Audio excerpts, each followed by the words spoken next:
وقيل للذين اتقوا ماذا أنزل ربكم قالوا خيرا للذين أحسنوا في هذه الدنيا حسنة.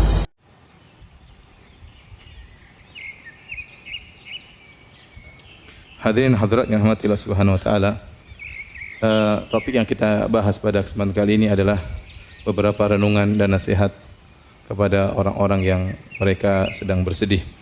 Sungguhnya kehidupan dunia ini ya berisi dengan ujian.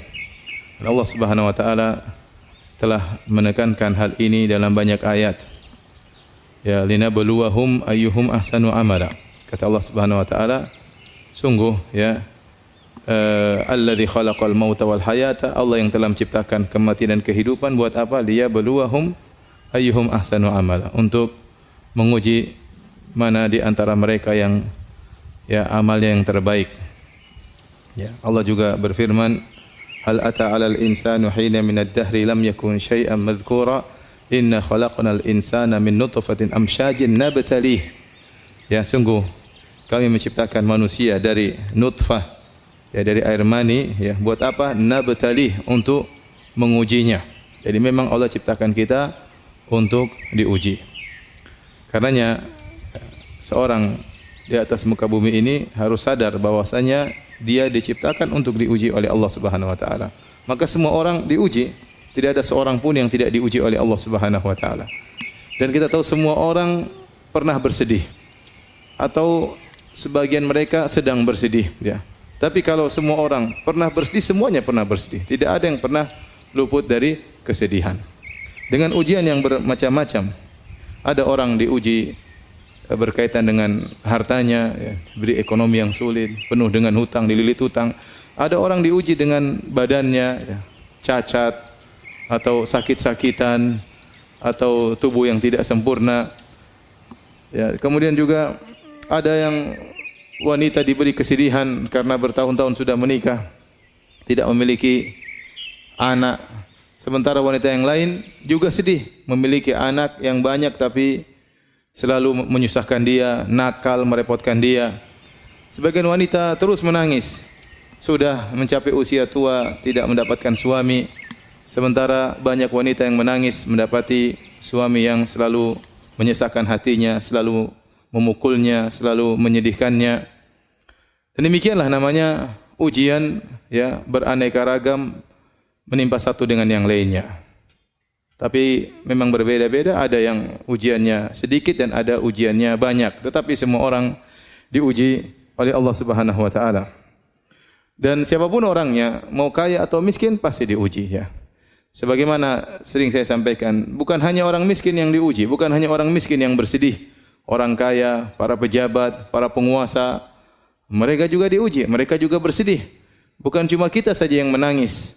Bahkan orang-orang terkenal, orang-orang yang mungkin dicari-cari oleh orang tersohor, mereka pun menangis. Bisa jadi tangisan mereka lebih banyak daripada kita. Betapa sering kita melihat foto seorang pejabat, seorang penguasa yang mungkin tersenyum dalam foto tersebut. Namun kita lihat senyumannya penuh dengan keterpaksaan. Di balik senyuman tersebut dia menyimpan banyak penderitaan. Oleh karenanya siapapun orangnya di dunia ini pasti diuji, ya, pasti diuji. Ya, baik orang yang soleh maupun yang tidak soleh. Ya. Terlebih lagi Allah menjanjikan orang-orang yang beriman dengan ujian yang lebih berat. Ya. Kata Allah Subhanahu wa taala, Alif Lam Mim ahasiban nasu ayyutraku ayyaqulu amanna wa hum la yuftanun. Wa laqad fatanna alladhina min qablihim fala ya'lamanna Allahu alladhina shadaqu wa la ya'lamanal kadhibin. Kata Allah Subhanahu wa taala, Alif Lam Mim, apakah manusia dibiarkan mereka berkata beriman sementara mereka tidak diuji? Sungguh kami telah menguji orang-orang sebelum mereka agar Allah tahu mana yang imannya benar dan mana yang imannya dusta, ya. Am hasibatum an tadkhulul jannata wa lamma ya'tikum mathalul ladzina khalau min qablikum massathumul ba'sa'u wad-dharra'u wa zulzilu. Apakah kalian menyangka kalian akan masuk surga sementara belum datang kepada kalian ujian yang pernah menimpa orang-orang sebelum kalian? Mereka ditimpa dengan penderitaan, dengan kesusahan, digoncang oleh Allah Subhanahu wa taala. Jadi orang yang beriman justru dijanjikan ujian oleh Allah Subhanahu wa taala. Demikian juga dalam hadis kata Nabi sallallahu alaihi wasallam, waktu Nabi ditanya ayyun nasi asyaddu bala'an, ya Rasulullah, siapakah orang yang paling berat cobaannya? Maka Nabi sallallahu alaihi wasallam mengatakan asyaddu nasi bala'an al-anbiya. Orang yang paling berat ujiannya adalah para nabi. Tsumma salihun, kemudian orang-orang saleh. Tsumma al-amsal fal amsal, kemudian selanjutnya dan selanjutnya. Yubtala rajulu ala qadri imanihi. Seorang diuji berdasarkan kadar keimanannya. In kana fi imanihi salabatun zida fi balaihi. Kalau ternyata imannya kokoh, tegar, Allah akan tambah ujiannya. Wa in kana fi imanihi riqqatun khuffifa anhu. Kalau ternyata imannya lemah ketika diuji, maka Allah akan ringankan ujiannya. Subhanallah, Allah mentakdirkan Nabi sallallahu alaihi wasallam adalah orang yang paling banyak ujiannya. Ujian dalam segala bentuk ujian. Ya. Lihatlah Nabi sallallahu alaihi wasallam dari kecil sudah diuji, lahir dalam kondisi tidak punya ayah. Kemudian tidak lama kemudian ibunya pun meninggal, jadi yatim piatu. Hidup dalam kondisi miskin sejak kecil sudah menggembalakan kambing. Ya. Diuji dari sisi harta, Nabi hidup dengan penuh kesederhanaan. Ya, bulan-bulan berlalu, istri-istrinya tidak ada memasak apapun di rumahnya. Rumah dengan rumah yang sangat sempit, mungkin cuma 4 kali 5 meter. Ya. Kalau terluka dilukai oleh kaumnya sampai berlumuran darah wajah beliau alaihi salatu wasalam. Adapun ujian penghinaan, ujian mental, maka dihina dengan berbagai macam ujian. Dikatakan pendusta, dikatakan tukang sihir, dikatakan dukun, dikatakan orang gila, ya. Dikatakan memutus silaturahmi, segala ya julukan yang terburuk yang ada di zaman itu ditempelkan kepada Nabi sallallahu alaihi wasallam. Kalau dikatakan ujian tentang kehilangan orang yang dicintai, maka Nabi diuji dengan meninggalnya Khadijah radhiyallahu taala anha, istri yang sangat dia cintai, yang 25 tahun hidup bersama Nabi, tidak pernah mengangkat suara di hadapan Nabi sallallahu alaihi wasallam. Bagaimana tempat curhatnya selama ini, kemudian Nabi ditinggal oleh Khadijah radhiyallahu taala anha di saat-saat Nabi lagi membutuhkan tempat untuk curhat. Tatkala itu lagi desakan kaum musyrikin, intimidasi kaum musyrikin lagi di puncak-puncaknya, tiba-tiba Allah memanggil Khadijah radhiyallahu taala anha.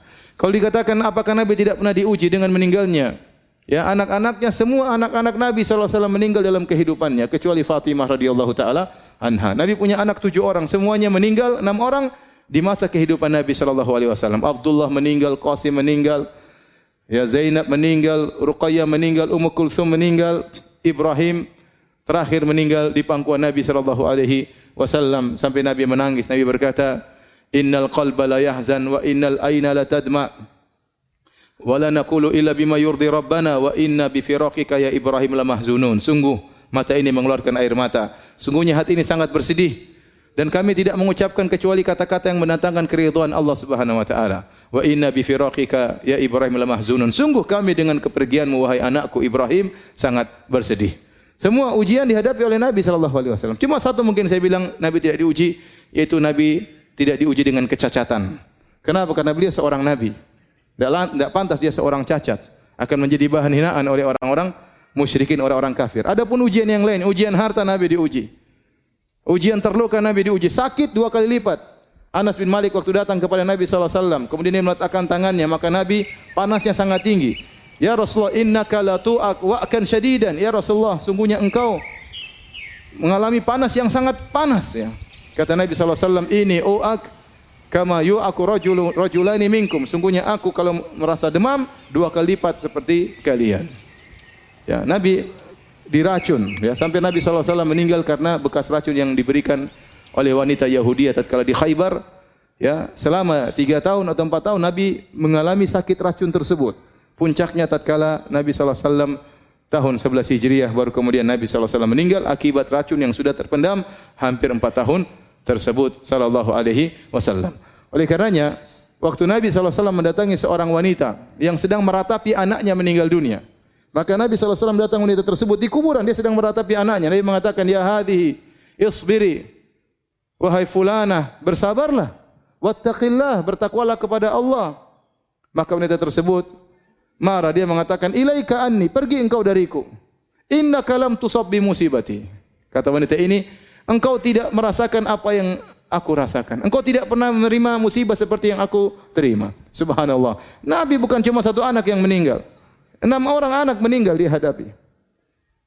Ya, kemudian Nabi SAW tetap menegurnya, maka dia pun sadar ternyata itu Rasulullah SAW, maka dia pun minta uzur. Kata Nabi SAW, innama sabru inda sodamatil ula. Sungguhnya kesabaran itu adalah pertama kali tatkala seorang ditimpa dengan musibah. Jadi setiap kita terkena musibah, kita ingat ada orang yang jauh teladan kita, yang sangat alim, yang sangat bertakwa kepada Allah. Ternyata kehidupannya penuh dengan musibah. Dialah siapa? Rasulullah sallallahu alaihi wasallam. Ya. Oleh karenanya, hadirin dan hadirat Allah Subhanahu wa taala, ada beberapa nasihat yang ingin saya sampaikan ya pada kesempatan kali ini agar meringankan beban kesedihan yang dialami oleh kita. Karena siapa di antara kita sih yang tidak pernah bersedih? Terkadang kesedihan itu datang berkelanjutan, silih berganti ya. Yang pertama yang harus kita sadari bahwasanya demikianlah tabiat dari kehidupan. Namanya kehidupan isinya ujian. Sebagaimana tadi saya sudah singgung di mukaddimah pengajian. Nah, Allah Subhanahu wa taala berfirman, "Laqad khalaqnal insana fi kabad." Sungguh kami ciptakan manusia fi kabad, yukabid, yaitu dalam kondisi susah payah. Sejak dia lahir dalam kesusahan, lahir dalam kondisi ya, keluar dalam kondisi menangis ya. Tangisan yang menyedihkan atau menyenangkan orang di sekitarnya ya. Kemudian setelah itu hidup dengan kepayahan, ditimpa dengan sakit, ya, kemudian merangkak dan seterusnya ya. Kemudian dia pun setelah besar dia harus bekerja mencari nafkah, ya, entah diterima pekerjaan atau tidak, belum dimarahin bosnya, ya, harus berjalan di bawah terik matahari. Ya, namanya manusia semuanya susah ya. Kemudian dia pun kalau mau menikah ya harus kumpulkan uang untuk mahar. Kerja keras ya. Lihat berapa banyak jomblo yang sekarang belum bisa menikah. Penderitaan yang bertubi-tubi menimpa mereka. Penderitaan yang belum bisa mereka hindarikan sampai sekarang. Kenapa? Tidak punya duit.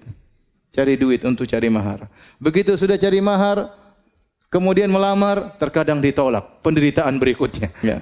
Belum lagi ternyata sudah ngelamar dapat istri, belum tentu dapat istri solehah. Ternyata istri ini ternyata bawa penderitaan, menambah amal soleh untuk bersabar. Dan ternyata bisa jadi dapat mertua yang ternyata tidak baik juga, banyak menuntut, terkadang menghina, berbagai macam ujian. Ya. Kemudian punya anak-anak, dia harus berusaha ngurus anak-anak, yang ini butuh sekolah, ini butuh biaya, ini butuh ini, dia kerja keras, anak-anaknya nuntut, tidak tahu bapaknya kerja setengah mati. Itulah kehidupan. Di sela-sela itu dia sakit, terkadang gembira, terkadang sakit, terkadang bertemu dengan orang-orang yang dia cintai, terkadang dipisahkan dengan orang-orang yang dia cintai.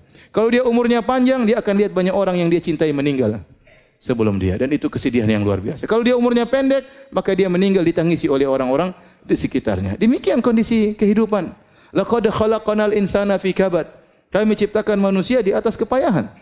Makanya Imam Ahmad ditanya, kapan seorang beristirahat? Kata Imam Ahmad rahimahullah, sampai dia menginjakkan kakinya di surga baru dia apa? Istirahat. Dalam kehidupan ini dia penuh dengan ujian, penuh dengan kepayahan, penuh dengan kesulitan. Semua orang. Ya, siapa yang tidak susah? Semuanya susah. Ya, semuanya susah. Orang kaya terkadang susah dalam kekayaannya. Oleh karenanya ini tabiat dari kehidupan. Kondisi kehidupan isinya adalah ujian. Maka Anda jangan berangan-angan terlepas dari ujian. Semua orang diuji. Cuma bedanya ada yang sedikit, ada yang banyak. Itu saja. Oleh karenanya syair yang diucapkan oleh Imam Syafi'i rahimahullahu taala, dia mengatakan mihanuz zamani katsiratun la tanqadi wa sururuhu ya'tika kal ayadi. Sungguhnya ujian kehidupan itu tidak terputus-putus, kata Imam Syafi'i. Ini menunjukkan bagaimana beliau banyak diuji. Apalagi beliau ulama, orang soleh, pasti banyak ujiannya. Mihanuz zamani katsiratun la tanqadi, kata beliau. Ujian kehidupan, ujian zaman terus tidak terputus-putus. Wa sururuhu ya'tika kal a'yadi. Adapun kesenangannya datang sesekali seperti hari Eid, sesekali aja datang. Ya, oleh karenanya kita harus sadar bahwasanya ya dunia ini isinya adalah ujian. Isinya adalah ujian ya.